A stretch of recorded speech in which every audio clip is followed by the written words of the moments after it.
It's KGB. Live show. We gon' set it right. Live show. We only tell the truth. Live show. We gon' set it right.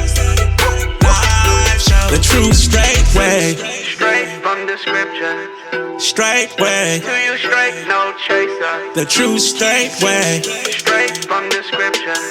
Straight way. To you straight, no chaser. The true straight way.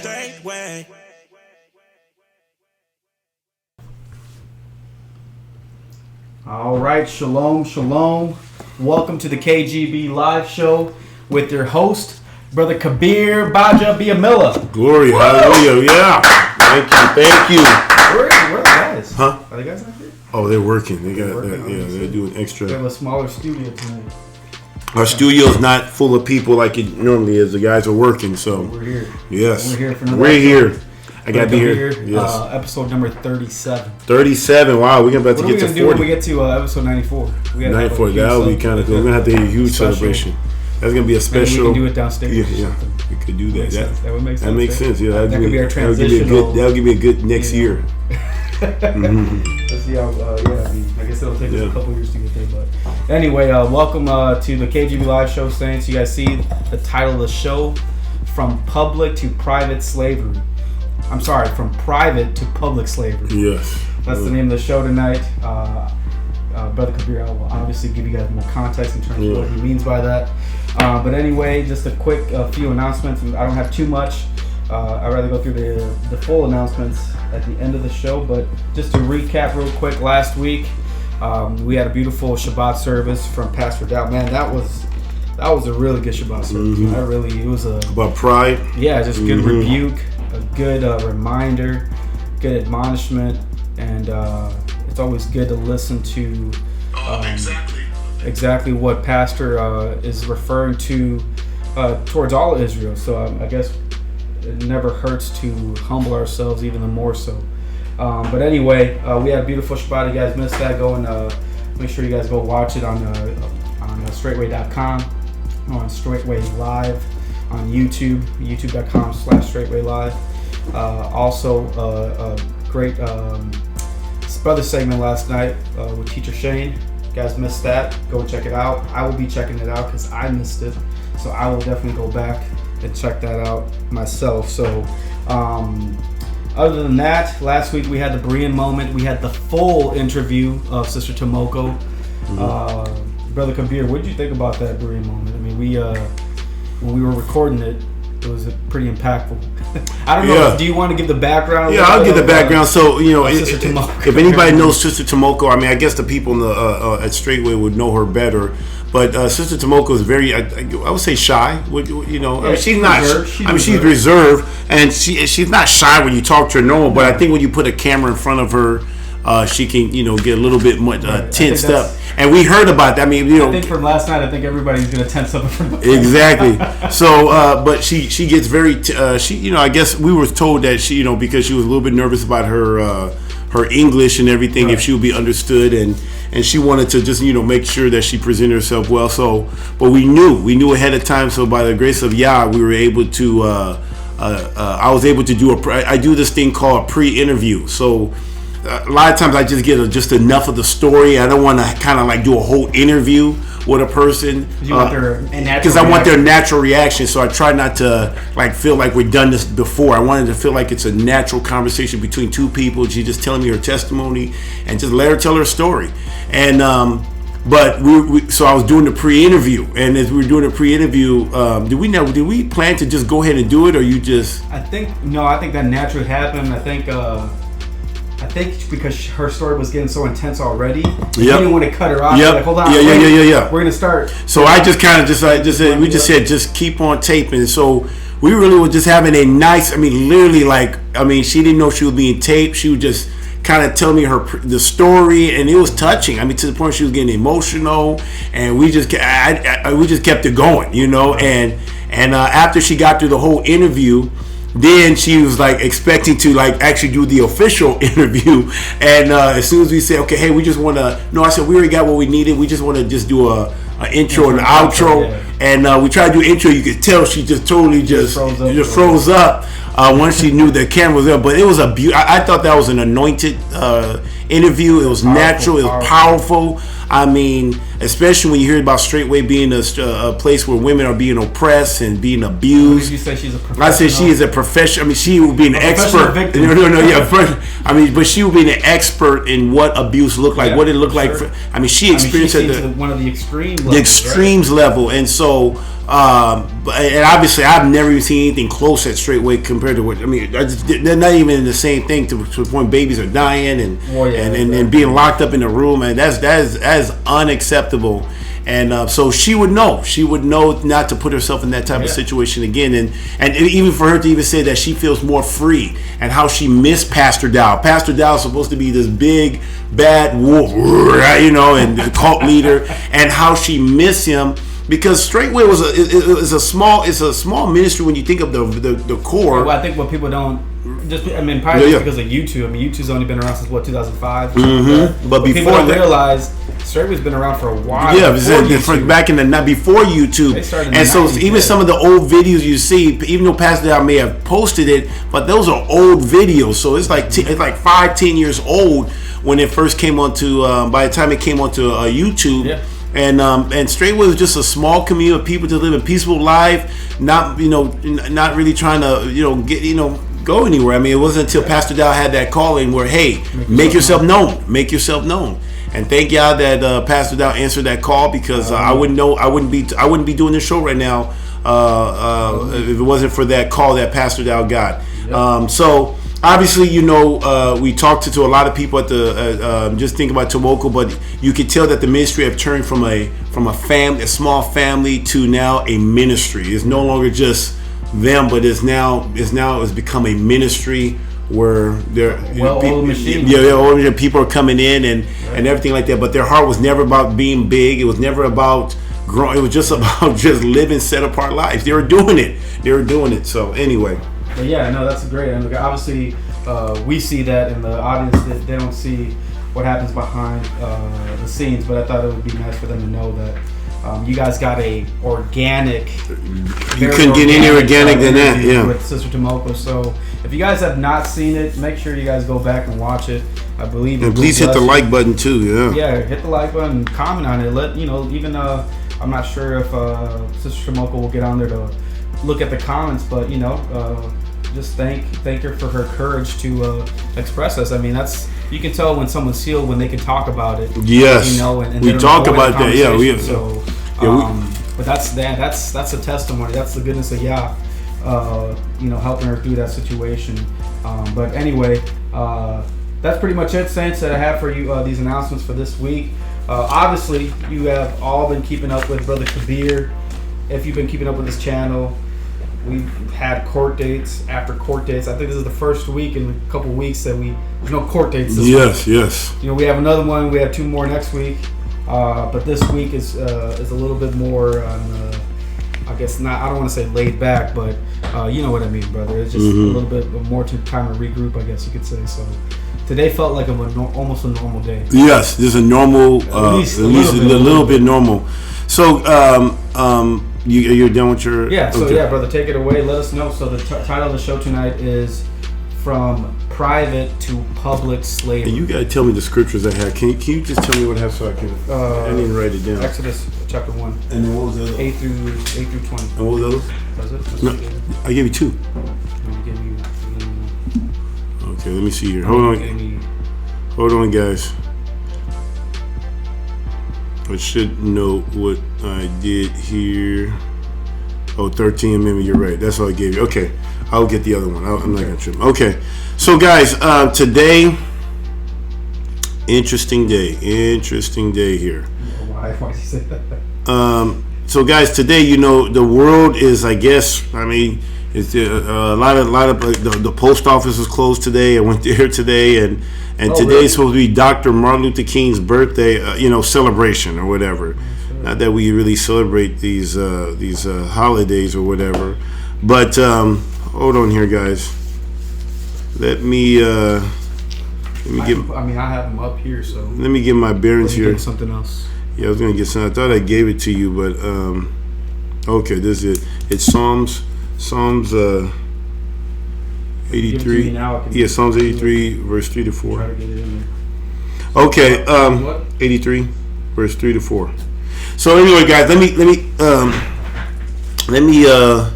So guys, this is kind of like when I was raising my sons and daughter in this house. When this time around come, especially during the time of February, maybe because of stuff you see on TV and people are trying to remember the things that's happened to the people of color in this country and how we were treated. So I try to use this opportunity to teach my sons and daughter about just about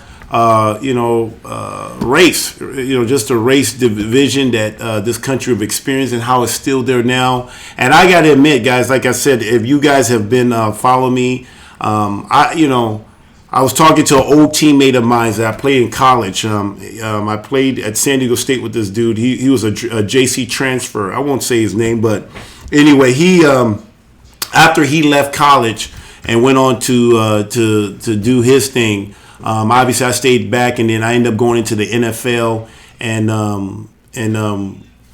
ended up obviously playing for the Green Bay Packers, and then eventually I got married. Now, he actually knew me because we were roommates. We were actually roommates, and he actually knew Eileen as well because she was she was like an assistant strength coach at San Diego State, and he found out through the grapevine that I ended up marrying her, and he was just like, and now he's telling me this now, but we never, like I said, we never really got connected. But he really thought like, wow, he said that man, he couldn't put two together. Like, how does a man like me get married to a woman like her?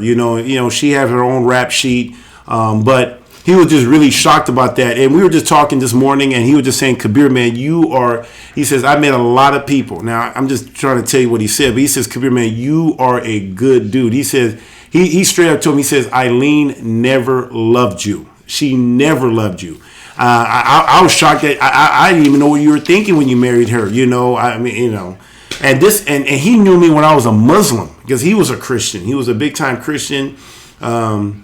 I would say this much: he was number 92, and so he kind of his favorite player was Reggie White. Can you believe that his favorite player was Reggie White?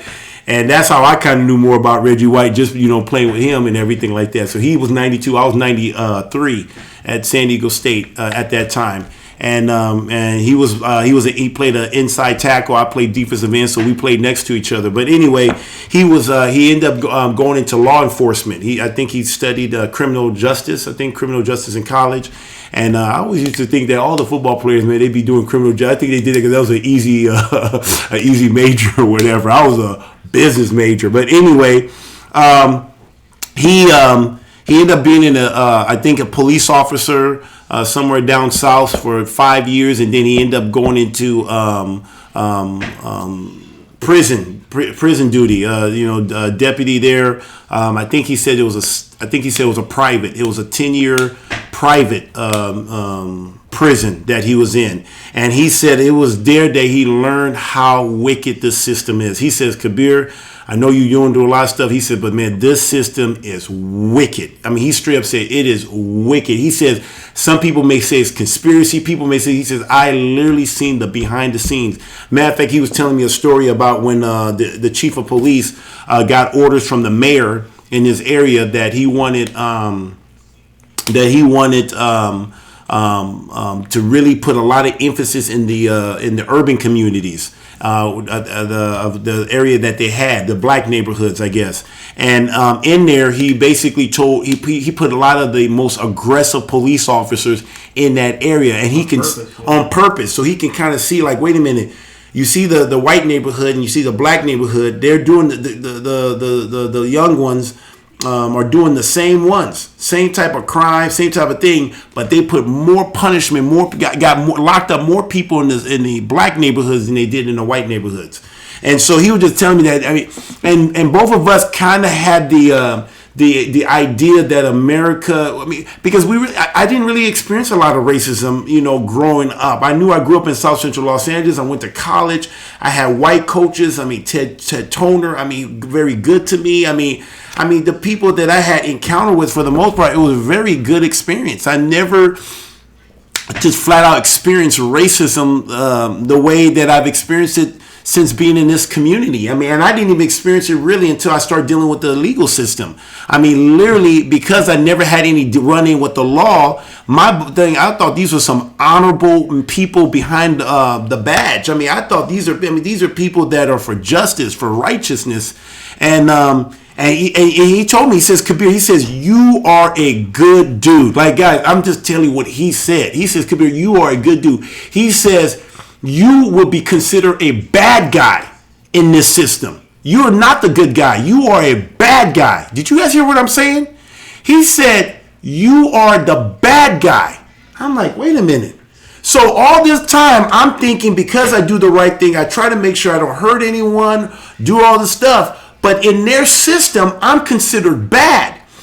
What does the word say? The word says that we're going to be living in a time where evil is good and good is evil. So in the criminal justice system, someone like me, who is a commandment keeper, one who loves Yah, one who loves his neighbor, will be considered wicked in the criminal justice. They will take somebody like me, chew me up and spit me, and not even think twice about it. The people that they value there are the wicked people. Now, he was even telling me that when he got into the criminal justice, you have to learn where the police came from, how the police was formed. Did you know that the police form was inspired by, started off as a slave patrol, and then they had something called the night watchers back in I'm talking about, this is in the 1600s, where they would have slaves, and when the slaves would run away, what they would do is they would get these slaves and bring them back to their owners. This was their job. Their job was to make sure. Matter of fact, you know how we have to have what they call driver's license. All these permits. You need a permit to do this. You need a permit to do this. Well, back in the days, for our people, we needed permits. We needed license. We needed some type of form of permission to be able to travel. We needed permission to shit. We needed permission to do, we just needed permission for everything. And that same system that was back then is going in now. And that's what the patrol do. Hey, let me see your identification. This is all the same thing that they were doing back then. Now they're doing it now, later, right now. And so we're looking at this stuff. This is nothing new. Now, I'm just becoming aware of this. My eyes are seeing.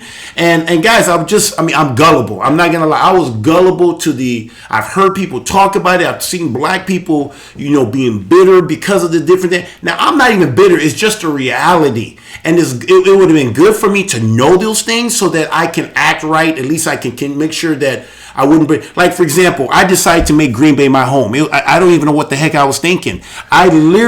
Matter of fact, I remember one time I took my ex-wife we went on a date, whatever, to a restaurant. And I remember sitting in the restaurant, and we went to a nice upscale restaurant that she wanted to go to. And I remember hearing some people talking. And one of the things that they're talking about, they said, man, these Packer players, they make all this money, and then they take the money and go back to where they came from instead of pouring it back into the community. And I'm thinking to myself, I'm hearing this stuff. I'm like, this guy was like literally pissed off. A white man was really pissed off that how we come into this community, make money playing for the Green Bay Packers, then we leave. Well, I was one of the people that actually stayed and poured into. I've spent millions of dollars poured back into the Green Bay community. You can't. I gave. I tried to make sure that whatever. That's what I was doing. And what would you know? Did I ever think that these people were jealous of me? That people really did not really want me to be successful? The whole time I stayed here thinking that we were all good, we're chopping it up, but the whole time people were looking at me with envy, with hate, with jealousy, because they were coveting. Does the Bible says thou shalt not covet? They were coveting because they say, wait a minute, this guy is, he has a beautiful family, he's healthy, he's wealthy, people hated me and didn't even know how much to hate. Now you'll think it's just because I play for the Packers, but it's deeper than that. It is so deep, it is spiritual. And it wasn't until 2017 I found out who I am. When I found out that after coming into the knowing that the truth about keeping the Shabbat, keeping the commandments of Yah, and then all of a sudden finding out I'm a Hebrew, that I'm an Israelite. I mean, my heart was beating, thinking like, man, I am from the line of Abraham, Isaac, Jacob. It just blew my mind. Like, we are the people of the book. I used to do a family tree from this thing called Ancestry.com. I did a family tree. I did a family tree of me, and because I already was doing a family tree of the Bible. And now to know that maybe there's a connection between the Gbaja-Biamila, which is, I can only go 4 generations up. There's a connection in between. There's a big gap. Just last night, I was talking to my dad, and I said, Dad, please don't get mad at me. I went to my dad because he would get frustrated when I used to be asking him about our heritage. And one of the reasons why he got so frustrated because he really doesn't know. It's like I'm asking him a question. He can't. And maybe it's the frustration of not being able to give an answer to a son who's just like, why do you want to know these things? I said, Dad, I just want to know so I can pass this on to my sons and daughter. I want to teach them who they are, where they came from. And so my dad didn't know. So I said, Dad, is it true that Nigerians, obviously both my mom and my dad are both Nigerians. My late mom is no longer, but and they said that they used to, they still do, but that part of the Nigerian culture is to circumcise the male boy on the 8th day. Now that's not a Muslim thing. It's not even. It's just a Niger. This is what they'll say. It's just this part of our cultures. This goes down for thousands of generations. This is just part of our culture. They don't even put 2 and 2 together. That matter of fact, I was talking to I'll call him my uncle. He's really a friend of the family, but I'll call him uncle. And he said, "Oh yeah, this goes way back." He says, "Yeah, even the Jews do the same thing. We do the same thing that the Jewish people do." You're trying to relate. And I said, have you ever thought that we're the people of the book? And then another thing that my dad said that was really tipped off. He said that growing up, they told him that they may be Egyptians. I said, Dad, why do you think that you guys were Egyptian? Why Egyptians out of all the places? I mean, you could have why Egyptian? It could have been North Africa. It could be anywhere. He says, because they said that we were slaves in Egypt. And I'm thinking like, man, slaves in Egypt. There were only ones. I mean, the only people I know that was in slavery are the Israelites. They were the slaves in Egypt. And so then I was talking to my uncle, who he always jokes around, talks about, man, all Christianity it's a marketing tool. Islam, a marketing tool. They just repackage it and spit it out and make it their own. It's just a great marketing tool. I said, Uncle, you may be onto something here. So anyway, I'm thinking about what's going on with our situation with our brother Jordan, brother Ryan. Now I know they don't look like me, but they're my brothers. But it's really an attack on me. And I'm looking at this stuff. I'm looking at how they literally are forcing people to sign their freedom away, sign their rights away. I'm looking at all of these different things and wondering, like, is this for real? Is this normal? And so now I call 2 brothers. One brother in the faith, and then another one, like I told you, my ex-teammate, who are on. They says, Kabir, it is corrupt. And they're in 2 different places. And they all said that the police is Kabir. It started off as a slavery patrol, and it became the night watchers, and now it's evolved into this stuff. And now they do it in a way that seems their uniform. Back in the day was just white men on horses chasing down the niggers. That's what they did. They just went around looking for niggers and returning them back to their owners. And back in those days, slavery was privatized, meaning that private owners, they were there to protect and serve the white landowners. That's what they're doing. And so when these slaves would get away, it was their job to make law, and they would even make laws and statutes to control the slaves. Slaves just couldn't walk around as they wanted to. But then when all of a sudden with time, with the civil rights, with the Civil War, all of this different things, even though that was all hoax too, because the Republicans supposedly was against slavery, but they never did anything to protect the people with their 40 acres and their mule. That never even happened. That's when the Jim Crow law came in. So yeah, Republicans did one thing, but then it was the Republicans not doing anything where the Democrats came in and the KKK started bringing the Jim Crow law, segregation, all these different things where you see that's going on. But one of the things that I thought was very interesting with these with the police is the same type of statutes that we have today. We're doing. Man, if I go to Psalms 83:3-4. Let me see if it's there. Let me read this to you guys here. This is in Psalms. Let me read this. It says, and pastors have read this before many times. It says, they have taken crafty counsel against thy people and consulted against thy hidden ones. They have said, come, let us cut them off from being a nation, that the name of Israel may be no more in remembrance. For they have consulted together with one consent.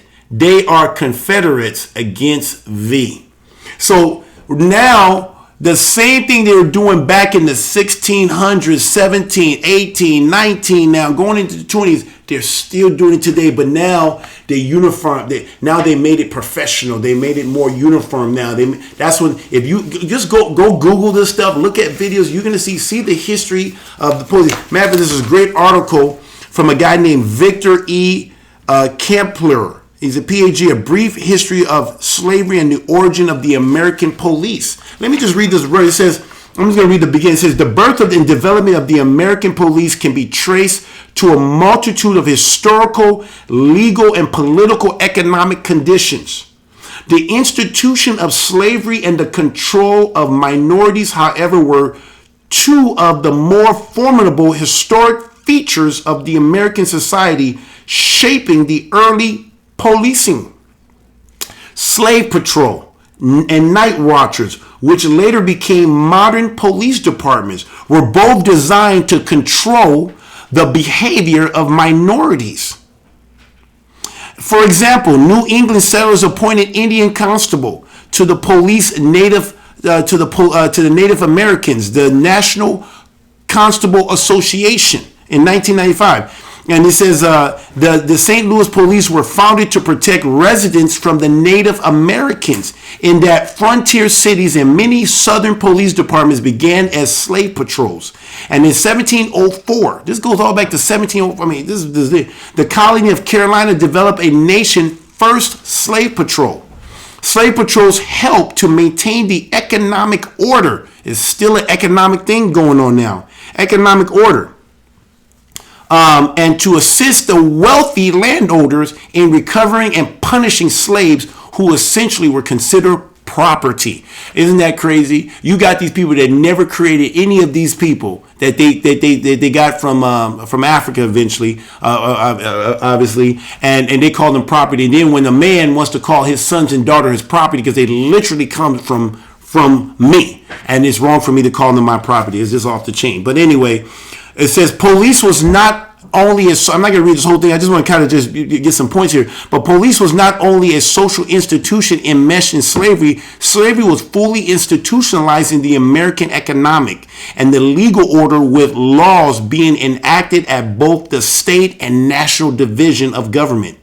Virginia, for example, enacted more than 130 slave statute. Let me say it again. Statute. 130 slave statute between 1689 and 1865.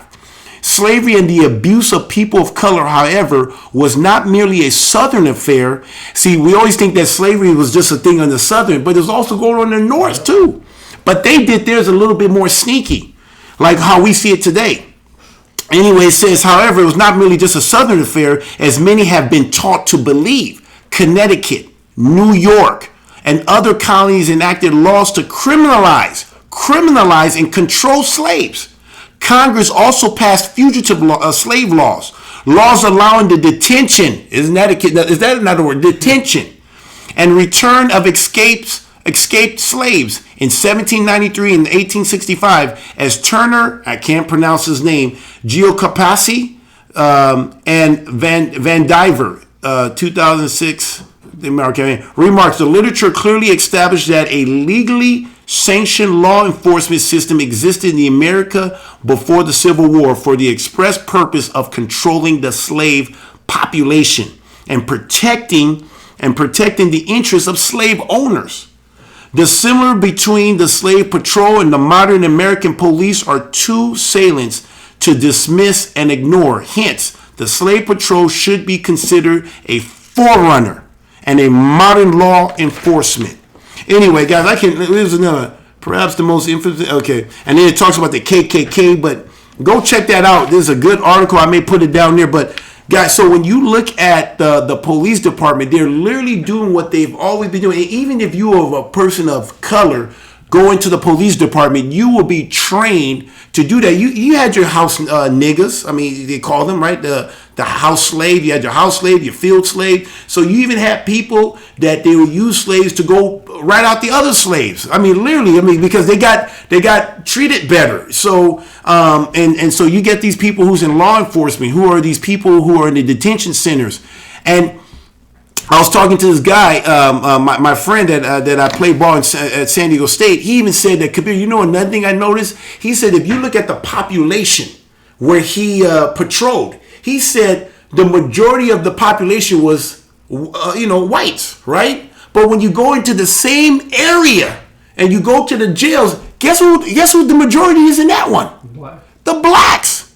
He said there's more minorities in the criminal system than there are. And so you think why is the racial so off? I mean, matter of fact, go to the 13th Amendment. I want to read something here in the 13th Amendment.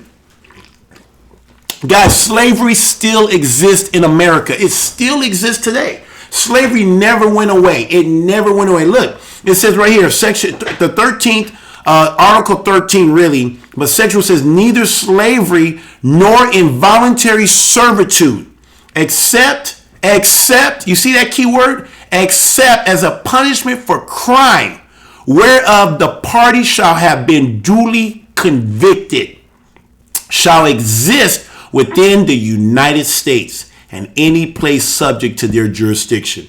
Congress have no power to enforce this article by the privilege. Okay, so listen to this, guys. So when you look at this amendment, slavery still exists. So that's where when they came up with the 13th Amendment, it went from privatized slavery to now making it public. And now the government now are the slave owners. It's no longer individual slave owners that own the slaves. It's now been where the government now controls the slaves in this country.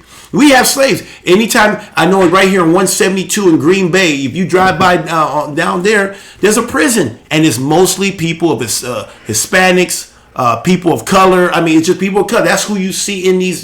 And we live in Green Bay where we're not even the majority. But there's more of us in there than is the people here. And so you're wondering, like, what's going on? I mean, they do you know every time you go to jail, they get paid? Ching, ching. Ching, ching, sign a signature bomb, ching, ching. I mean, it's a business. This thing is literally a business, and that's what these police do. They don't look at you as a human. They look at people as just, hey. And so now, the only thing when they change that, now even white people can now go to jail. They say, okay, I mean, it was never meant for them, but hey, if they want to hang around with those niggas, they're going to get treated like one too.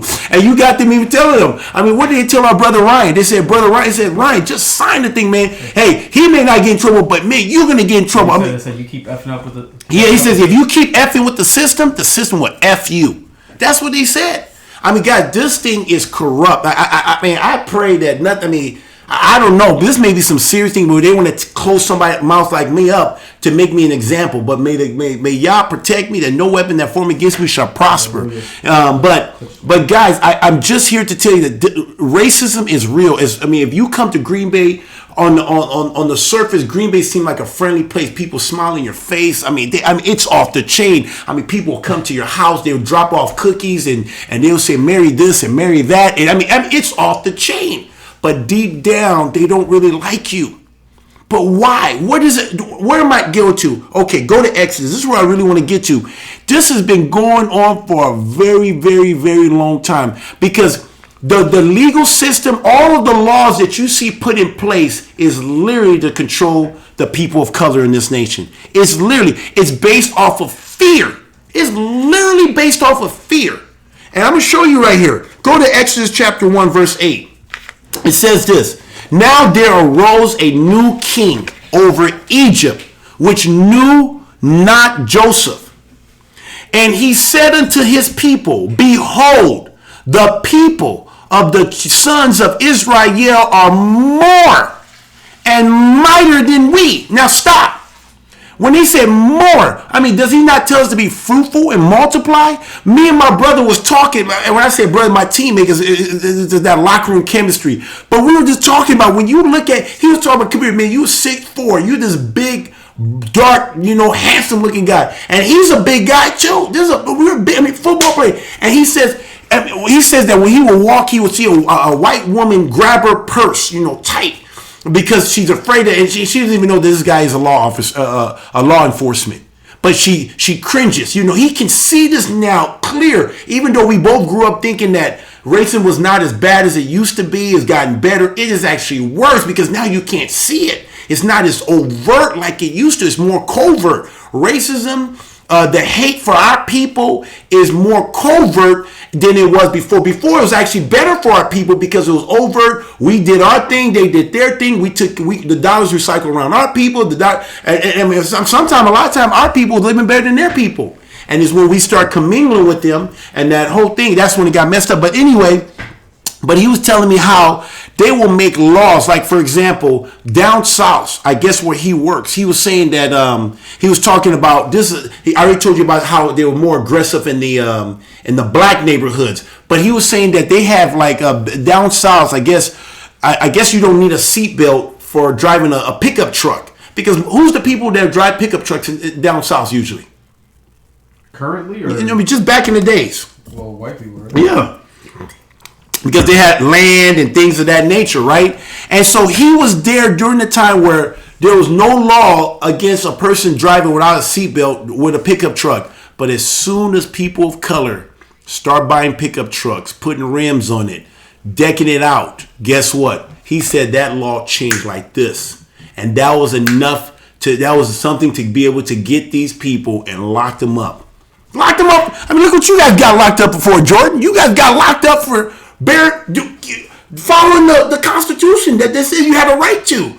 And these people now getting locked up for not having a seat. I mean, just like, are you telling me these people are in jail for not having a seatbelt on? What the hell? Not paying that or have a warrant for their arrest is just to make money. And that's when he's seeing this stuff. He was telling me, he says, I am a specialist when it comes to the criminal justice. Straight up. And so they literally make laws to try to control the minorities from, he says, at the end of the day, every law that all these, and when I say law, let me not say law because it's not even a law, but every statute that is created in this country is to encourage white supremacy. That's it. I mean, and they do it all. We saw the movie Snowden.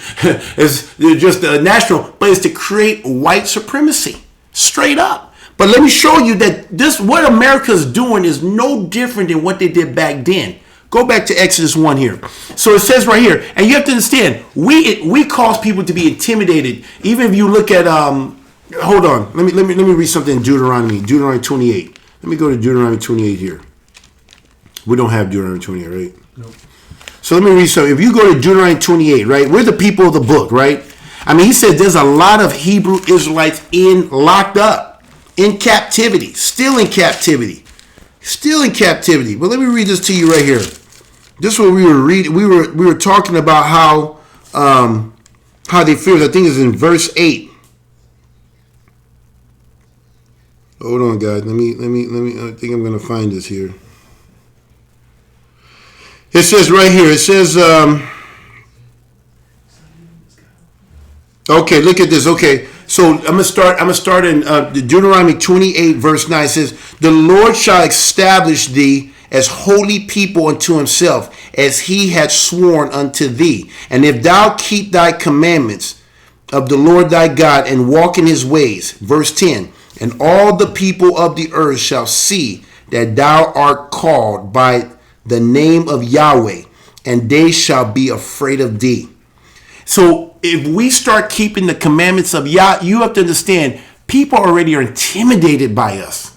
Can you imagine if the roles were reversed and now you had our people running the world, can you imagine? What would that look like? He said, I told him to play. I said, just be like, he said, they would be scared shitless. He said they'll go back to their caves. Jordan said they'll be running back to their caves. I mean, so you have to understand, people, if you're a people of color, there's a good chance you're a people of the book, they fear you because of what you can do, because of who you are. You're the chosen people of Yah. It says it right there. Go back to Exodus 1. Exodus 1, before that. Verse 9. And it says this. He says, and he said unto his people, behold, the people of the children of Israel are more.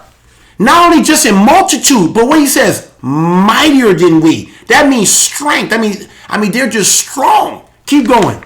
Come on. Let us deal wisely with them. Is that not what they're doing with us today? Mm-hmm. Lest they multiply. And it comes to pass that when there falleth out any war, they join also unto our enemies and fight against us. And so to get them up out of the land. Keep going. Therefore they did set over them taskmaster, police, aka police, aka sheriff department, right? To afflict them with their burdens. And they built for Pharaoh treasure cities and Phithom, how you say that? Phithom and Ramsey. Keep going. But the more they afflicted them, listen to this is another thing about, no matter what they do to us, we continue to multiply. He says, the more they afflicted them, the more they multiply and grew. And they were grieved because the children of Israel and the Egyptians made the children of Israel to serve with rigor. And they made their lives bitter with hard bondage, aka prison, aka jail cell, right? In mortar, in bricks. Isn't that what we see when we go to the counties? All bricks and right, bricks, and in all manner of service in the field. All their service wherein they made them serve was with rigor. And the king of Egypt spake to the Hebrew midwives. I got to talk about this one. Of which the name of the one was Shafara, and the name of the other Puah. Guys, forgive me on the names. Somebody said if you can't say the names, there's something wrong with you. But anyway, how you say the name? How would you say the name? Shifra. Okay, we got our good translator. What? Shifra and Puah. All right. Puah. See, I got help. See, that's my help right there, Freddie. He speaks like three different languages. I only speak one, and I know how to scream. Anyway,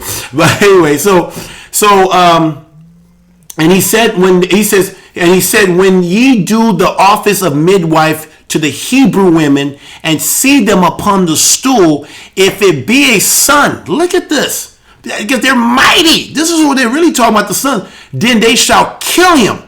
But if it be a daughter, then she shall live. So they want to keep that. Keep going.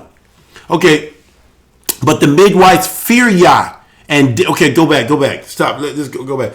Go to Sanger. So you got in this country, right? You got a lady named Hillary Clinton, right? When she was running for office, says that one of her hero. Can you put Hillary Clinton's deal up here? This is where Hillary Clinton. This is Margaret Sanger, right? Margaret Sanger is the founder of Planned Parenthood. Planned Parenthood, literally, in the Democrat Party. KKK, everything. Look what she says. Colored people are like human weeds and need to be exterminated. Now, the same woman that just said colored people are like human weeds and they need to be exterminated, look what Hillary Clinton says. I admire Margaret Sanger enormously. Dang. How much more can you admire the woman? Shit, if I admire Pastor Dow, I'm like, I'm in a cult. I've lost my mind. She says, I admire enormously her courage, her tenacity, her vision. What vision are you talking about, Hillary? What vision? Go to some of her. Let's look at some of these quotes. Let's see who Hillary Clinton it just admire enormously. Let's just read it. It says most of the successful educational approach to the Negro is through a religious appeal. We do not want the words to go out that we want to exterminate the Negro population, and the minister is the man. Hold on, did I say that right? Let me go. You said it right. Did I say the religious appeal? Yep. Let me go. Say the most successful educational approach to the Negro is through a religious appeal. We do not want the word to go out and that we want to exterminate the Negro population. And the minister is the man who can straighten out that idea if it were ever occur any of their more rebellious members. That's what I was in Christianity. They had me tamed. Okay, come here, just go tell your testimony. Don't say much, right? That's what. And then they go to our black ministers in the black community, and they got Planned Parenthood in the neighborhood encouraging women that when they get pregnant, go to the Planned Parenthood. It's off the chain. But I went to mostly white churches, so they had me contained. He says this, I believe, another quote, I believe that white people were superior to the other races. I embrace Hitler's eugenics ideology and support the Ku Klux Klan. I push for the forced sterilization of those less fortunate than me. I oppose charity and welfare programs for the poor because I believe they were better off dead. Hillary Clinton, is this who you enormously admire? I usher in a world where abortion was enable my ideas that some lives matter less. I guess black lives does matter, huh? And keep on going. Show more. I wanted this. That's all you got. So these are the type of. This is the type. I mean, there's some more. Let me show you some stuff here. So here's another one that she says. She got invited to the KKK. She said, I accept an invitation to talk to the women's branch of the Ku Klux Klan. This is the type of stuff that supposedly Hillary Clinton, or not supposedly she does, is right there. It says right here, the masses of Negroes, particularly in the South, still breed carelessly, disastrously, with the result that the increase among Negroes, even more than among whites, is from that portion of the population least intelligent and fit. Man, what kind of what?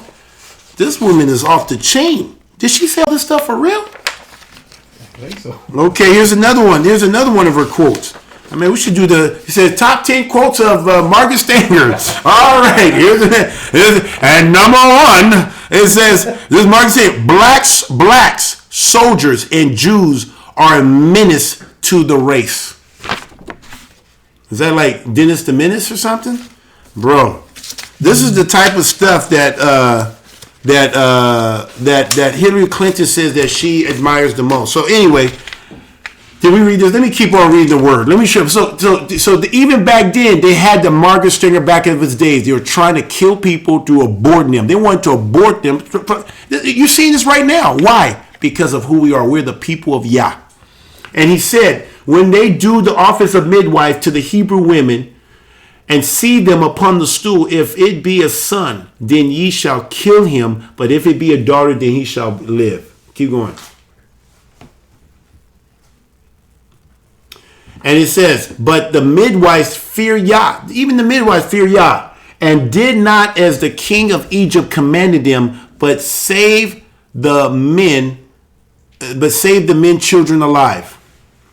And the king of Egypt called the midwives and said unto them, why have ye done this thing, and have saved the men children alive? And the midwife said unto Pharaoh, because the Hebrew women are not as the Egyptian women, for they are lively and deliver, what is that word? Deliver, and are delivered. The midwives comes unto them. Now stop. I was talking to I had a good conversation with my old teammate. He said, did you notice that? He said, and this, I don't know if this is true. This is his opinion. I mean, I don't know. I didn't get to check this out, but he was saying that when people of color have babies, they tend to have not a lot of issues. I mean, I gotta look this up, but they tend to be able to have babies not a lot of complications. But people, the Europeans tend to have a little bit more complications and things of that nature. And I'm saying, man, I gotta look into that. So this opinion right now, I gotta look into that to verify if that's true or not. But it's just interesting when you look at how he says, man, these women are lively, man. They're just popping them out. That's why I don't understand why we have to go to the hospital. Why do we got to go to the hospital? They got us doing their own system, going into the hospitals when you can do home births and not have to. We've been having babies for a long time, and this is even with them being cruel and being wicked and dealing with them wisely, and they still was having babies. But keep on going. Therefore, God dealt well with the midwives, and the people multiplied and waxed very mighty. And it came to pass, because of the midwives, fear Yah, that he made them houses. And Pharaoh charged all his people, saying, every son that is born ye shall cast into the river, every daughter ye shall save alive. So guys, this really comes down to it. When the more I'm seeing who we are, the more I'm coming to, it's so amazing that when I came into the truth, and I came into the truth just knowing about the Shabbat. That's all. I mean, I came in, I was convinced based on how Pastor Dow laid it out in the New Testament alone. He didn't even use the Old Testament. He used the New Testament. I came into the truth. That's all. I was sincerely just wanted to just, I love Yah, because I told you I had that dream. So I just wanted to show Yah that I love him. I wanted to keep the Shabbat. Now I'm thinking like, man, this is a low hanging fruit. This is not like a complicated commandment. It's not like you have to jump through hoops and twist and do all this. It's just keep the Shabbat, rest. And so when I kept that, and man, I'm telling you guys from July 1st or June 30th, but one of that, but July 1st from the 19th, that's how much time, that's how quick my marriage just diminished right there. But why? Because my ex-wife is a Filipino. She got Spaniards, and I'm starting to learn that the Spaniards played a huge role also too in the slave trade. You got the Spaniards, the Europeans, and then you had the Arabs. They all played a part, and even my ex-father-in-law, this is what she told me, but he doesn't like black people. You know, the only reason why I was okay because I got money. I was a celebrity, played for the Green Bay Packers, so I was acceptable. But he normally did not want his daughter marrying a black man, but only for the purpose to rip him up, to be able to steal from him. I mean, literally, you would think a father would be ashamed that his daughter would do something like this, but he's not ashamed. He's actually proud of her. He is so proud of her. I mean, like, man, I mean, he's like, man, you've done it. You have accomplished everything I always wanted. I wanted you to see you whore around, get a good man, and take everything God, take his sons and daughter away from him too. Because literally, if you go to Deuteronomy, it says that the people, when I think about Deuteronomy 28, I gotta be dealing with the curse of the people. But it talks about this in Deuteronomy 28 about how verse 33. Let me see here. It says right here in verse 29, it says, and thou shalt grope at noonday, as a blind man grope in the darkness, and thou shalt not prosper in thy ways, and thou shalt only be oppressed and spoiled even more, and no man shall save thee. Man, it felt like that. But thank Yah for Straightway. Thank Yah for Pastor Dow being there.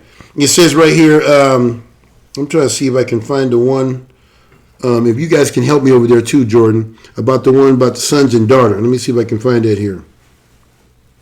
I usually can see it on my phone highlighted. I gotta highlight it. Let me just use my phone. Let me use this thing. I usually use it for. So anyway, if you go here to Deuteronomy 28, I'm gonna go here. This is where most of my highlights are here. So right here, 32. 29. Yeah, that's another one too. But 32. Okay, 32 says, "Thy sons." It says, "Thy sons and thy daughters shall be given unto another people." Guys, that's happened to me. They've literally been given to another people. Do you think that my ex-wife is going to teach my sons and daughter their heritage? No, she's not. She doesn't even care. And matter of fact, I remember when we went to a Gbaja-Biamila, a family reunion. Man, I tell you, did she not murmur and complain? And did you notice something? Because they were playing a lot of African music. My sons were actually saying, "This is kind of fun." They were actually having fun on my side of the family. But I didn't realize it at the time. But the time that I'll be on my side of the family, my ex-wife will always make it seem like it's a horrible experience. Like, do we got to go to your side of the family? And when we went to the family, it was eating, celebrating, and I didn't know what was going on, but that's what's going on. They hate us. They hate us because we're Yah's people. "And thy eyes shall look and fail, longing for them all day long, and there shall be no might in thy hand." I remember even when I came into it, I told my sons and daughter, and my ex-wife scoffed. Have you ever heard that there'd be scoffers in the last days? She's like, huh. I'm like, dang. That's a scoff. I kind of like, she scoffed at me. And that's the type of spirit. This spirit has been going on for so long. You can go on, even in verse 41, it says, "Thou shalt beget sons and daughter, and thou shalt not enjoy them, for they shall go into captivity." I think you guys remember back when I did a show on Exodus, I did a show saying that when you marry the bondwoman, and when your master gives you your wife and whatever sons and daughter you have with them, and if you now are let go, I've been set free. Literally, I've been set free. And it says now, if you want to, but you can't take the wife and you can't take the sons and daughter unless you love your master. So you have to choose. And a lot of people had to choose. Let me see if I can. Is that okay? I can't think. I think it's in Exodus 21. But in Exodus 21, it talks about that if you want to be with if you want to hold on to your wife and your children, you have to basically give up your freedom you give up your freedom, give up your rights. And so you can be with your wife. But I chose freedom. I chose Yeshua HaMashiach. And so I had to leave behind my ex-wife. I had to leave because they left me, but I had to let them go. I had to let the ex-wife go. I had to let the sons and daughter go. Mm-hmm. And I am married to a Hebrew woman, a true Hebrew woman. And now I'm free. And now I can have sons and daughter with her. And now they will not be in the system. They're going to be all free. So I had 7 sons, 1 daughter, all in bondage. And now they're with their master. They're with the master, their master. But now I can now be a free man, run my house the way I want to run it, according to how Yah's lead me. And now I can have sons and daughters and be free from this wicked system. So guys, if you guys can have your own baby at home, have them. If you guys can do not get a birth certificate for your sons and daughter. You be fruitful. You be multiply. Don't be afraid. Our culture has trained us so much not to have babies because they want to keep the population down. Let's piss them off. And let's just start being fruitful and multiplying. Why not? It doesn't take much to raise them. I mean, you want to make sure you can take care of your home, but be fruitful, be multiply. Let's occupy until he returns. And that's what I plan on doing. So I just wanted to, I thought because of Dr. King and this whole thing, education, as we go into February, the shortest part of the shortest month of the year and everything like that, I just wanted to use this, but this is something I would have taught my sons and daughters to teach them this stuff. And now that I've experienced racism, now that I see the culture is no different than what they were back then. Now it's all covered up. You got people who act as judge in these black robes, and it looks dignified, and it looks righteous and truthful. And at the end of the day, they're wicked people. You got these officers, they look indicated, got these badge and these guns and everything, and all the statues, everything is just to keep the black, the people of color down. That's it. They don't want us to be. And so I'm here trying to walk and operate under the Constitution. They're looking at me like, bro, that's not for you. That's for our people. You know, and so they're trying to cover. And so what do? They want to see somebody be convicted so they can treat me like a slave. And I pray that will never happen. But that's what they really want to do. They want to make me a convict.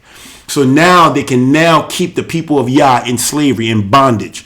So anyway, That's what I had for you guys today. I just thought it was very interesting doing this research. I'm looking at X's. I'm looking like, wow, it's still going on today. It's still going on. So anyway, you guys, I mean, what do you think, David? I know you want to take a quick break and then we can come back. Yeah, let's come back. Anybody has any questions? And please, guys, keep us in your prayer. But I'll talk to you guys about that later. All right, let's take a quick break, Saints.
All right, guys.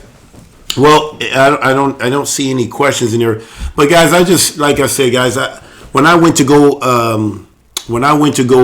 get Brother Ryan out of jail, we had to go get him because he had to sign the signature bond. Guys, I mean, guys, this too shall pass. I mean, right now, you guys, I'm being transparent. You guys are, you know.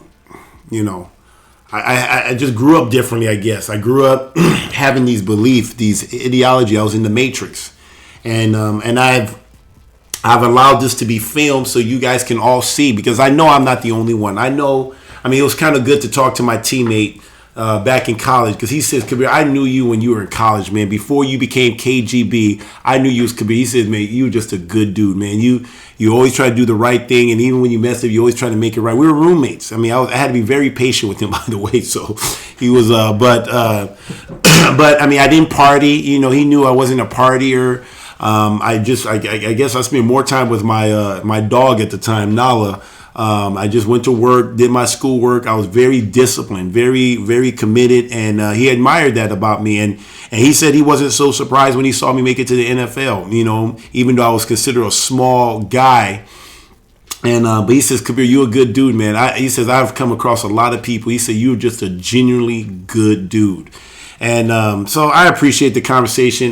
But he was just telling me, he says, Kabir, man, I'm praying for you. He said he even made a commitment. He says, Kabir, I'm going to be praying for you, man, and I'm going to fast for you. He even encouraged me. He says, Kabir, man, I encourage you to pray in tongues at least 7 minutes a day. Just pray in tongues. I mean, he gave some good advice, and I don't think he even identified himself as a Christian. I think he's learning now that he's a Hebrew Israelite, because I brought to him, so I said, have you ever thought about who we are? And he's looking. And he's seen, I mean, he says that he believed that Yah allowed him to work in the criminal justice system to see racism, because I don't, like, I grew up in the hood, so I grew up around people that look like me. So I mean, if anything, people was making fun of me, calling me African booty scratcher, this and that, and I had a white teacher, Mr. Reed. Mr. Reed was very good to me. I mean, he trusted me with the keys of the school. I mean, his keys was big, and he trusted me. I thought like, wow, he trusted me, and I wanted to honor him and do right by him. I mean, he was very encouraging, very inspirational when I was in junior high school. So I never had issues with white people growing up as much. I mean, I know I saw the movies. I saw historical, Dr. King, Malcolm X. I mean, I saw all this stuff, but to me, I thought this was pretty much gone. I mean, I heard people talk about it, mostly older people, and you can tell they felt like I was, wet behind the ears, a little bit sheltered. Like I said, I literally, if I wasn't at home, I was the kind of guy that I went home. If I didn't hang out on the street, I went. If I was after school, is either I was with a teacher doing something after school program, or I was playing sports. And if I wasn't doing those stuff, I was at home. I was not the guy that hung out in the street. Like I told you, I lived in a neighborhood where they did drive-by shooting. And so you didn't want to be on the streets. You always wanted to be somewhere productive. I didn't want to get shot, And once in the blue moon, I would go to the mall, try to check out the girls. But it just, once again, I just wanted to be, I felt safe at home. And even when I got big and everything, because you see guys who had good sports career. I mean, you saw them; they had great, potential to go off to college. And these guys get shot, and they never live to see their potential. And I just didn't want to be that guy. And I didn't even think I was going to play pro ball or go to college. Crenshaw at the time wasn't even known as a football school. We were just known as a basketball school. So I was just playing hard, trying to be a good player, be a good student, and that's it. And so, but I was just very, very, I think the first time I really experienced racism is when I came out here to Green Bay. And it wasn't like a direct racism. It started with, actually is an area called Pulaski, the Pulaski school district, but the Pulaski area. And I interned there as a coach.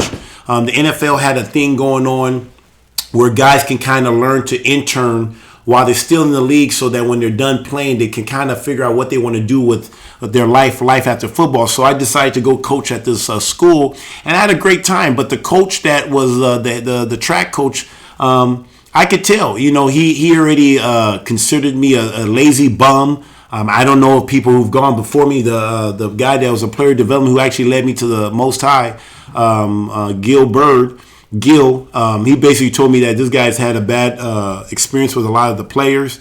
So I'm just letting you're coming into a hostile environment. So somebody said, hey, Pulaski. So anyway, so I went there, and I knew that this guy already didn't like me because of my skin color. But my attitude wasn't like, I kind of came into thinking like, okay, it's because other players came in here, didn't really do what they say they're going to do. And so I kind of attribute that his issue was not with black people or people of color, but it was with the people who were bad examples. So I kind of looked at myself, man, I'm an ambassador for Crenshaw High School. I'm an ambassador for South Central Los Angeles. And I said, so I'm going to give him the best experience he has ever had. That when he's done with me, he's going to say, wow, I was wrong about their kind. I was wrong. And I remember going there, and he was very, very hard in the beginning. I had my calendar. I said, I'm going to be here at this time. I'll be here on these days. These days I can't be there because I got other obligations. And everything I said, man, I think I was the first one there. I came early. I was like maybe 30 minutes early on the track field, just waiting and I saw people coming in. And I was the last one to leave. And even when coaching, when it'd be rainy days or whatever, I'll be there. I'll work with anybody. And sometimes he never even gave me like the main job. He just kind of gave me just, not a serious, because he, like you said, he didn't count me there. But I was faithful. I stayed for the whole season. A lot of people couldn't say my name. They used to call me Coach G, because they couldn't say Gbaja-Biamila. And then I used to teach them the L's. If anybody's watching this, I used to teach them the L's, how to run. And they used to say, hey, look at my L's, and everything. So anyway, had a great time, and the guy came to me afterwards and said, hey, I just want to let you know, man, I really appreciate your hard work. And I must admit, he said, I didn't think you would be committed or faithful to the things you said. So I just want to say I really appreciate that. And that was like music to my ears. I just said, boom. I mean, maybe it was the first time when supposedly when Armstrong landed on the moon, the first step of mankind or whatever. But I wanted people to have a good experience because not everybody of color is like whatever they think. I don't know why they think the way they think. And so I always looked at myself as an ambassador. I wanted to be a good representation of my people. And but at the end of the day, it didn't matter. 40 years, 18 years in this community. At the end of the day, one wicked woman, one testimony was able to knock out all my good works, knock out my bad name. Now there's words in the street that I got CTE, where people now saying, hey, man, you should get that checked out. You had some, you play football, so there's a good chance that you had some head trauma. I'm like, I don't know what to think. Now, if I had symptoms, I'll go get checked out, but I have no symptoms. People are judging me based off of my YouTube channel. They say you have very erratic behavior. You just seem very pissed off and bitter and everything. I mean, you guys see me. Do I have emotional mood swings? Hey, guys, do I talk? Guys, be honest, guys. I mean, I know we have Karuko here. Karuko says they got a gun to you. Speak freely. And then he said, Kabir, of course he's gonna tell you intimidate them. I don't have mood swings. I don't have headaches. Most of my headaches come doing this court stuff. That's what gives me headaches. So don't you get headaches doing? I just want. Huh? You get tired. You get tired. Okay, so guess what? He didn't play football like I did. So we got the same type of symptoms going on dealing with this court system, trying to learn common law and put this all into play. But other than that, I'm at peace. I love my family. I love my Shia. I love my life. I can't wait till this is all over because I'm just looking forward to just living in peace with my brothers and sisters. I'm looking forward to continue to grow in our community. There's so much that we can be doing here at Straight Ray Praise Land. I can't wait till we start doing gardening. I can't wait till we start having animals and stuff. Trust me, guys. When this is over, man, we're going to do an exodus, and I promise you, if you guys continue to stay tuned, you will see the grand exodus. I don't know if the Red Sea is going to open up, but man, I think all of Wisconsin will open up and say, "Get the hell out of here! Take whatever you need or whatever." But man, hopefully it doesn't take 40 years. Yeah, I hope it doesn't take 40 years. I don't want to take 40. I'll be too old by then. But I did start this at 40. That's interesting, huh? Isn't that when Moses kind of came at 40? Yeah, but anyway, so I hope it doesn't take 40 years or whatever. But guys, I tell you, I literally was clueless. I was clueless to the racism, but I'm going to tell you guys, whatever they call it, racism, hate, I just think it's a hate for our people. I think it's a hate for Yah's people. It's a spirit that's been there from the beginning with the Hasatan. And that same spirit is alive, and it's even worse. And it's getting worse. When my teammate of college told me, Kabir, they hate you. I said, what do you mean? He says, you are considered the bad guy. Wait a minute. You just told me I was good. No, good is bad, and bad is good. Evil is good. Good is evil. And it just blows my mind. That's why they don't like you, Jordan. You're good. You're righteous. The system, and then you got these people telling you that you need to obey the governing authorities because they don't carry the sword for nothing. They carry the sword for what? For righteousness, and they use the sword to destroy evil. But here's the problem. See, this is what we got to understand. Evil is good, and good is evil. So in their system, I'm evil. You guys hear what I'm saying? In the criminal justice system, I'm evil. That's why they call it criminal justice. It's justice for the criminals. So you have to. And they want me to be they want me in their system, and they're trying to find it. Right now, I know I got the FBI on me. We got Sports Illustrated checking me out. They're literally looking for a way. How do we get this black nigga in jail? How do we get him? How do we put him into captivity? That's what they're looking for. They're looking for every way. They probably got drones. I don't know what they got going on here. But they're going to have to just do what they used to do. That's the only way. I'm not going to give them a reason next time. I'm not. We're going to be wise. I now know I'm not going to be going into Christian churches anymore. I'm not going to be buddy with Ron Young. If he invites, I'm not coming because now I know it's a booby trap. You think about this stuff. You got two brothers going onto a private property, carrying there peacefully and was going to leave peacefully. And then all of a sudden, Ron used our protocol against us and say, hey, oh, they're trespassing. Okay, we got that. That one we could have done better. We should have just left. I take blame for that one. We could have left. But like I said, I didn't know it was that serious. And then all of a sudden, and then he just said, hey, you know, they also, I think they're carrying. And then they want to take the thing. And I was talking to my team, and you know what he told me? He says, how are they able to? I said, let me ask you something. If you came to my house, I was telling my teammate, if you came to my house and you were carrying privately, would you need a permit? He says, your land. I can do whatever you ask me to do. You know what I'm saying? This is what he's telling me. I said, really? Well, we were on private property. He said, man, you must have done something for them to be able to do that. He said, oh, they said we were trespassing. He says, he's a specialist. He says, that's how they got you. They used the trespass. Even though you're on private property, you can do whatever you want because you're not in the public. You are on private property and at a private event open to family and friends, right? When they came and got you, they used the trespass to be able to search and seize you. It'll be like if a cop pull you over, right? Let's say he pull you up because your taillights are out, or maybe your license is expired, right? So he uses that as the reason to stop. But then all of a sudden, hey, I think I smell weed. Hey, turn off the engine. Hey, get out the car. Roll down. They use the other stuff as a way to fight. They don't care about the tail light.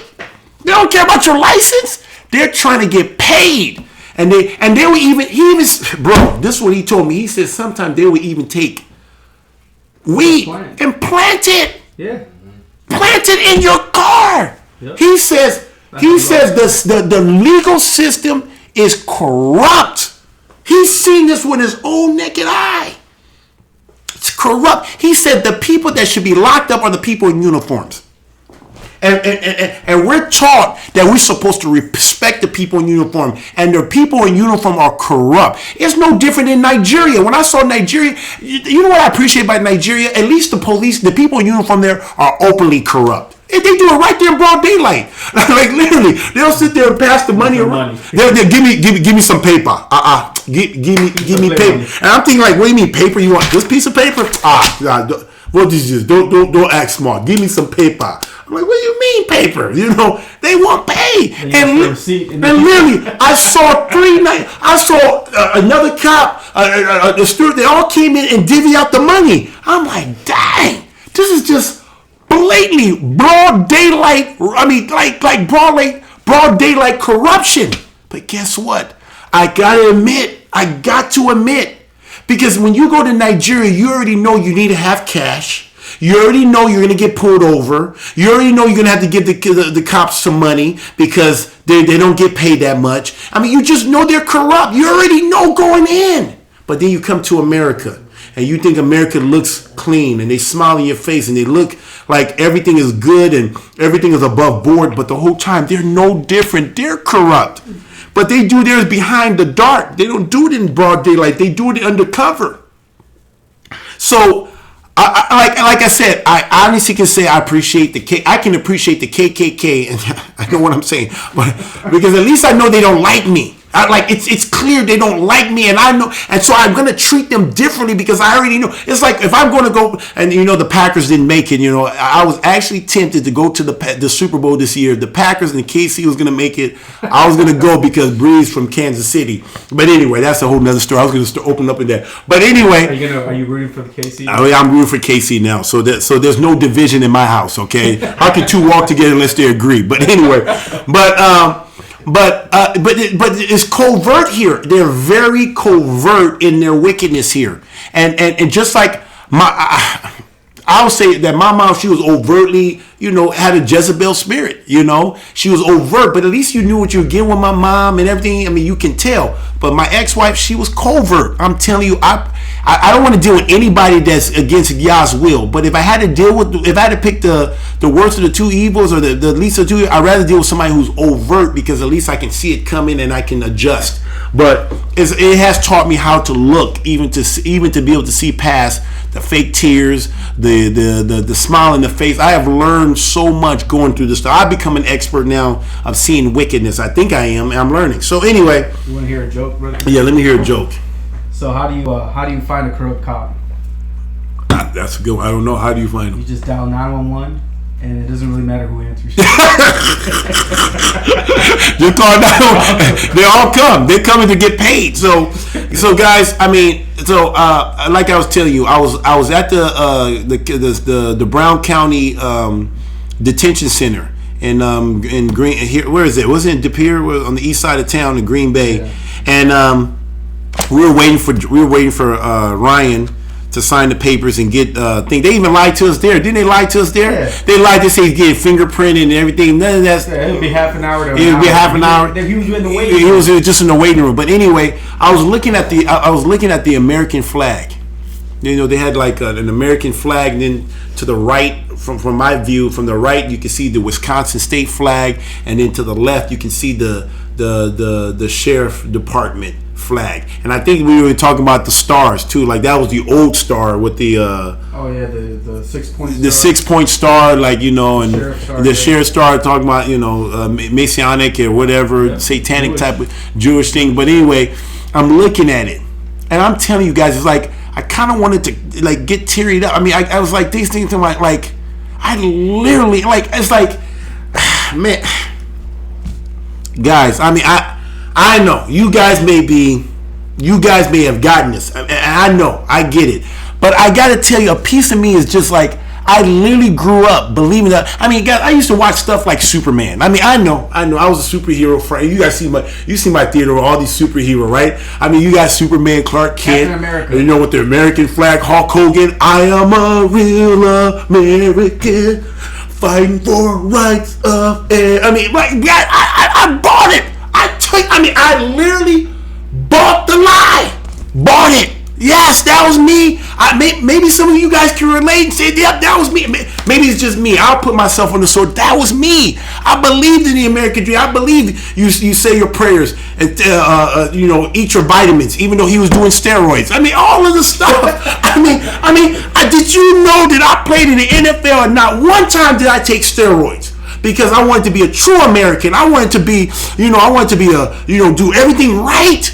I did not take one single drug, steroids, or any type of enhancement. The most I ever took is ginseng. Is that steroid? Oh, that's natural. I take ginseng. I took ginseng before a game. That was it. So, guys, I'm telling you. I just wanted to show you guys that when you look at when you go back and look at the origin stuff, you'll be blown away that the origin is still what it is today. And it really comes down to who we are. I'm a Hebrew. I'm an Israelite.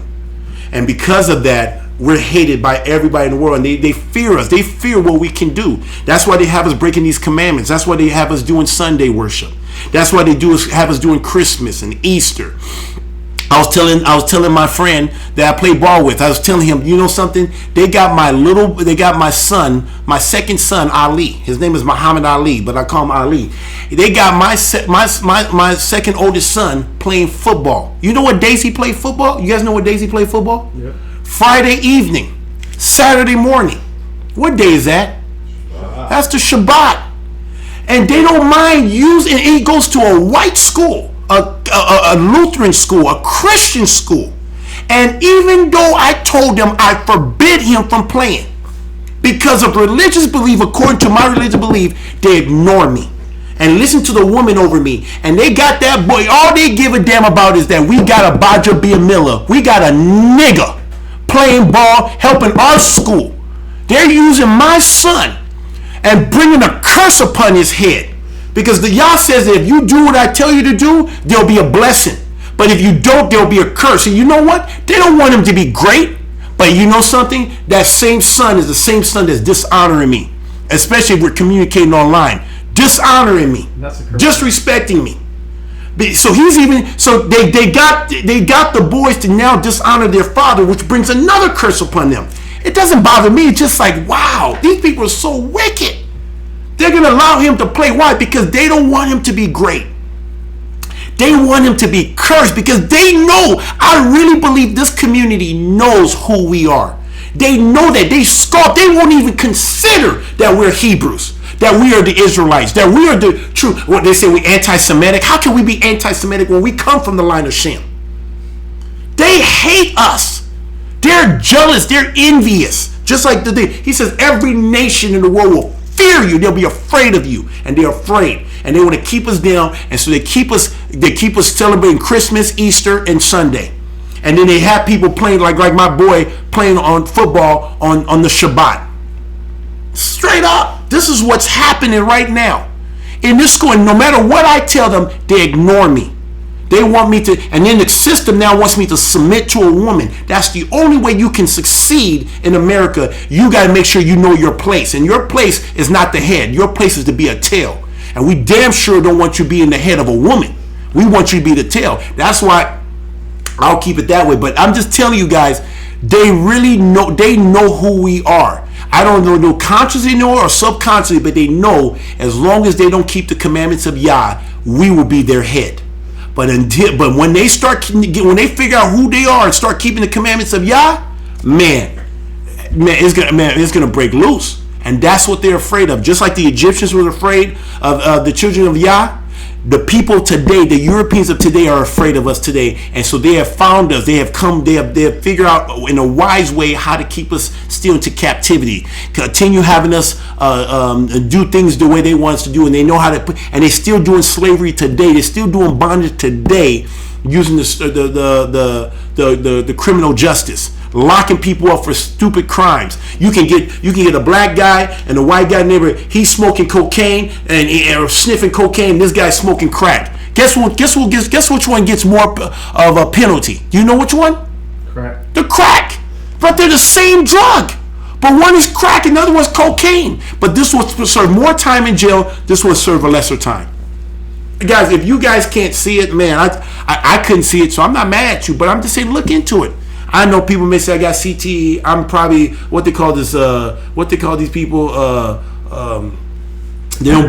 conspiracy theories and stuff. Guys, I talk to people who work behind the scenes, and I watch a movie called Snowden.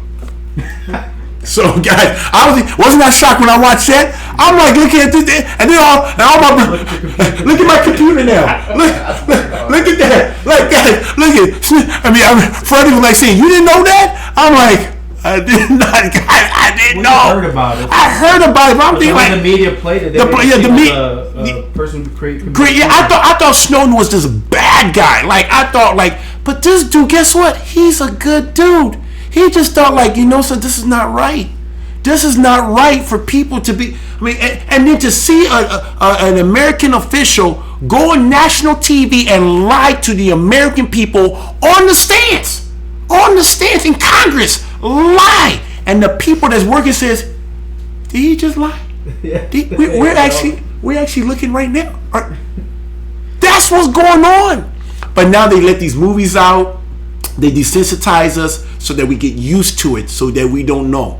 So, guys, at the end of the day, I don't fear no man. I trust in Yah. I'm going to continue doing what he tells me to do. But it is what it is. You just got to know who you are. You got to know who your friends are. And the people, there's only two types of people for me. I'm going to summarize in this. Again, there's two types of people.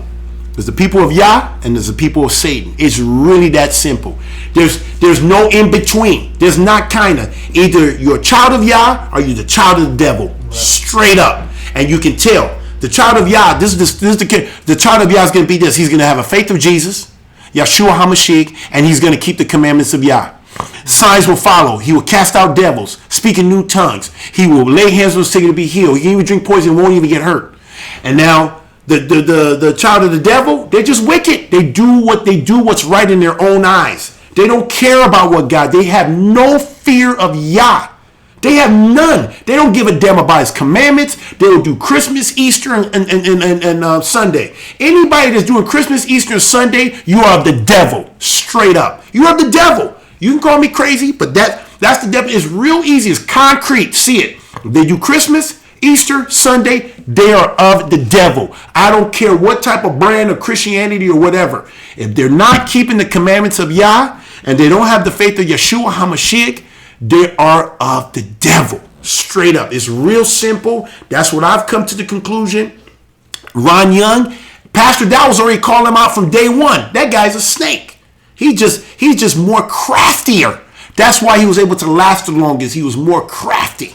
This guy went on his Facebook and put Janus. What's Janus? With the two heads. The Greek god. Mocking it, huh? The Greek God. Yeah. Mocking it. So, guys, just understand, man, we live in a wicked world. And I'm not crazy. I can sit here and I can calm down. I do get passionate when I speak. But I can tell you right now, guys, we live in a wicked world, and I'm starting to learn this stuff here. Maybe y'all did this for other people that says, man, wow, I met a lot of people. I met presidents. I met, right? You saw pictures, right, Jordan? Yep. Yeah, I met George Bush, president-elect at the time, Donald Trump.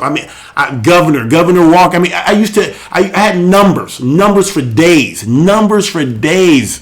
And at the end of the day, I can finally tell you guys, it's not what you think it's be. So follow the word, put your faith in Yeshua HaMashiach, and follow the narrow path. Don't go in the broad. The broad road can lead to destruction. The narrow road leads to life. And blessed if you have eyes to see and ears to hear. So anyway, I'm done. You have anything closing? Hallelujah. Anybody have any questions in here or no? There were a few questions. Okay, we got some few questions. I'm gonna try to see if I can answer that. If you can pull that up. CTE, can't trust Europeans. Yeah, then I got CTE. Then Johnny, that's a good one. I don't know if Johnny is he legit. I don't know.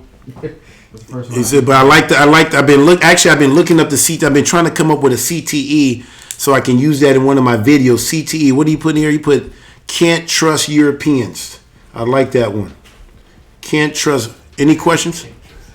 Here's one question. Okay, we have a question here. Speak up. Gary Bain, he asks, my question is with reference to common law. If you don't have their papers, how do you drive and travel to other countries?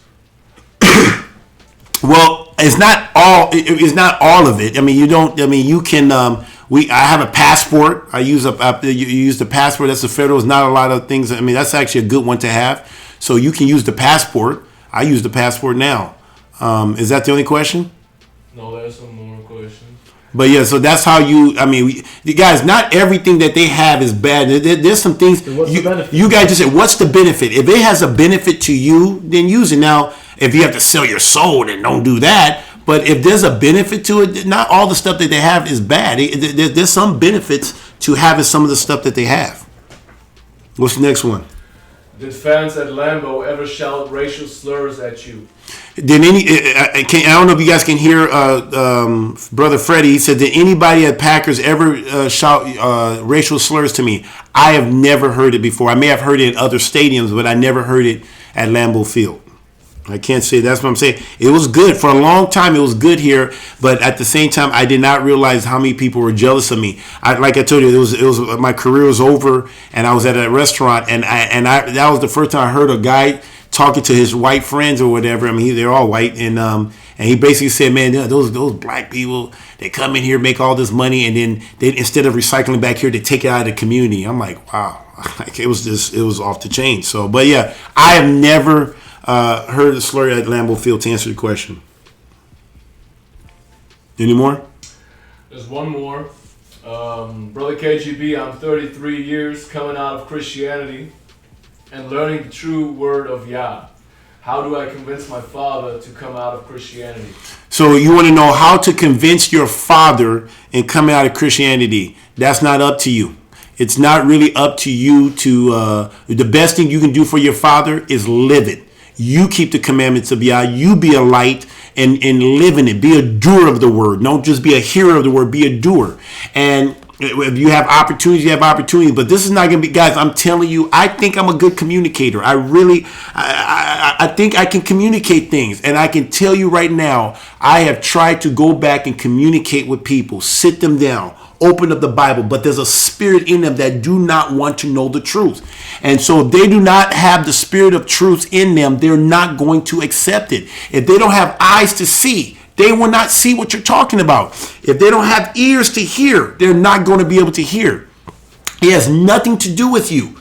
Deal with the people. You start fellowshipping with people of Yah. You start fellowshipping with those people, and the people who are inquiring of you. Pastor Dow says it best. If people are asking you questions, those are the people you want to deal with, because at least they're coming to you like Nicodemus.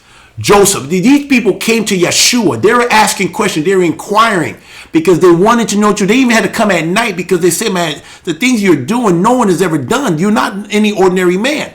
So they're not coming to you, inquiring, truly, genuinely looking for the stuff. Y'all's not dealing with them. Maybe there'll be a time that y'all will deal with them, but y'all's not dealing with them. And so I know it's hard. It took me 2 years. He said he's just coming into the truth. You'll probably do your 2 years run. How many years it took you, David? David, how long did it take you? I think I'm still going through it. But I thought it was 2 years, but 2 years. 2 years. So 2 years. Guys, I get it. Pastor says it best. You cannot love your family members as much as he loved them. I understand the statement. You can't. When you now know how Yah works, like, so I don't even for my own son, I even told, like, once somebody told me, maybe I said, I told my boy that I play ball with, he even told me, he says, Kabir, maybe none of your sons are like you. He said, man, you are a good dude, man. Kabir, you are always different. He said, but I said, I know that. I said, not all my sons are going to make, I don't even know if any of my sons is going to make it to the kingdom, because when you realize it's not about you, I was predestined. He chose me. He was so gracious that he pulled me out of the world. It's not like saying, it's not like I knew what was good for me. The only reason why I know what's good for me because of his word. He opened my eyes. He opened my ears. The whole time, I believed in the American dream. You think that was of Yah?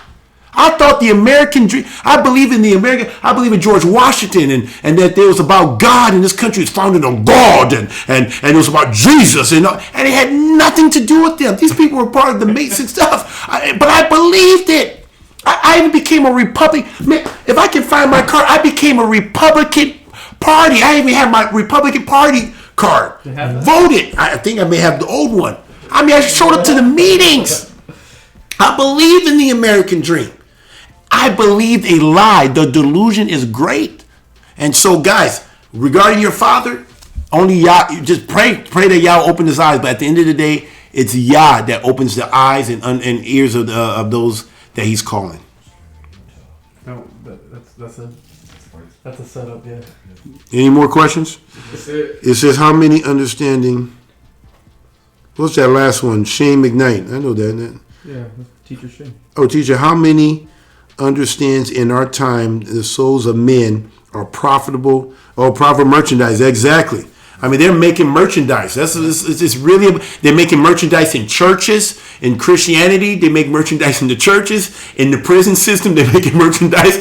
That's like money. Remember I was telling you guys at school, they used to do this thing in public school where they had this, I didn't know what it was, but it's a day what they call census, where they got the police pulling people out of their houses, pulling people off the street, getting them into school just to sit in there in the school during homeroom to get a census, because that's how they made their money. Mm-hmm. They made money, and then after that, the next day, everybody was gone. Half the school was gone. Like, where's the school? And they would use ice cream and gifts and money to attract. Like, if you come to homeroom on such and such date, man, it's gonna be a pizza party, and people will come just for the pizza, and all they wanted you to get there is to be able to say he checked in so they can get cash. Same thing with the prison system, cash. Same thing with Christianity, cash. It's all about the almighty dollar. That's all they worship. When Jesus says you can't serve two gods, you can either serve him or serve mammon. That's what he's talking about. That's their God, is money. Look at that. Pull out your wallet. Look at it. In God we trust. They're not talking about Yahweh Elohim. They're talking about that dollar. That's their God. That's their God. That's what this whole thing is about. Money. They're not about loving Yah, and they're not about loving his name. They don't care about it. They just care about money. Straight up. So anyway, well, guys, I'm pretty much done. I'm gonna let what's his name close, and then we will wrap it up. All right, thank you, Brother Kabir, for the great show. Saints, let's go through some quick announcements real quick. So as you guys see here before you, today is Second Day Monday, and the KGB Live Show is live every single Monday, second day at 7 p.m. Central Standard Time. Thursdays, there's not much going on. Third day, Tuesdays, not much going on in the ministry. Usually scripture study starts after Passover, something like that, right? It gets done in the last Yeah. I think because we got so many shows going on. He says we're saturated. We're saturated. Wednesdays we have the Berean moment at 7 p.m. Central Standard Time. I won't say who listens to it. Okay, Let you guys wait. It's going to be a good one though. Thursdays, 5th day, Sisters Live. Every single Thursday, Sister Ashley, Sister Jennifer do the show on Blog Talk Radio. Make sure you guys go and check that out. Also, 6th day, Friday, we have Shabbat calls with Pastor Dow on Blog Talk Radio. He does a live show, and he usually takes calls.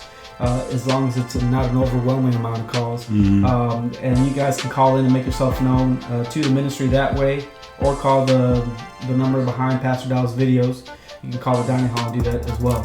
7th day at 11 a.m. Central Standard Time on Shabbat. Every morning on straightway.com there is a live Shabbat service with Pastor Dow or the elders.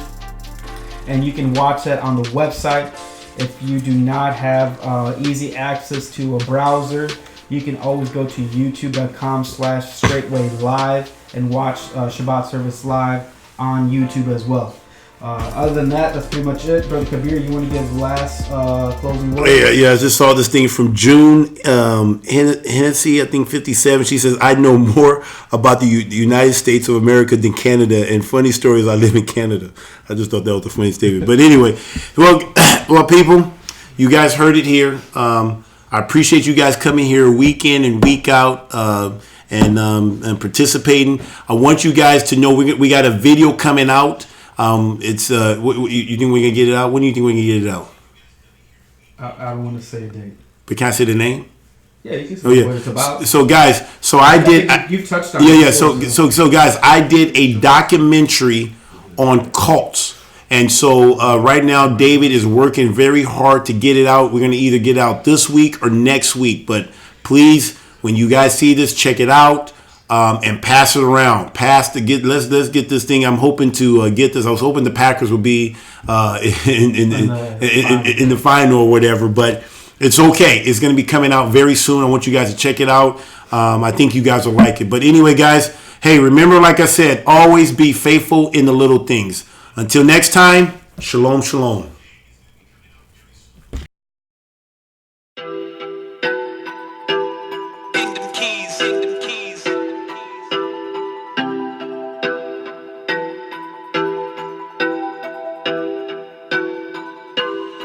It's KGB, live show.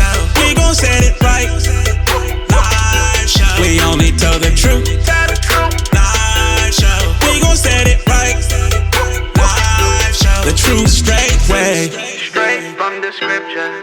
straight way. To you straight, no chaser. The true straight way, Straight from the scripture. straight way. To you straight, no chaser. The true straight way. For this truth, they really hate me. I hit them like a safety. On my way to the mountaintop, ain't no way they gon' stop me. When you live this life, you only get one shot. Time is running out, but you keep looking at the clock. But for me and my household, we're gonna be doers of the word. It's KGB, live show. We gon' set it right, live show. We only tell the truth, live show. We gon' set it right, live show. The true straight way, Straight from the scripture. straight way. To you straight, no chaser. The true straight way, Straight from the scripture. straight way. To you straight, no chaser. The true straight way.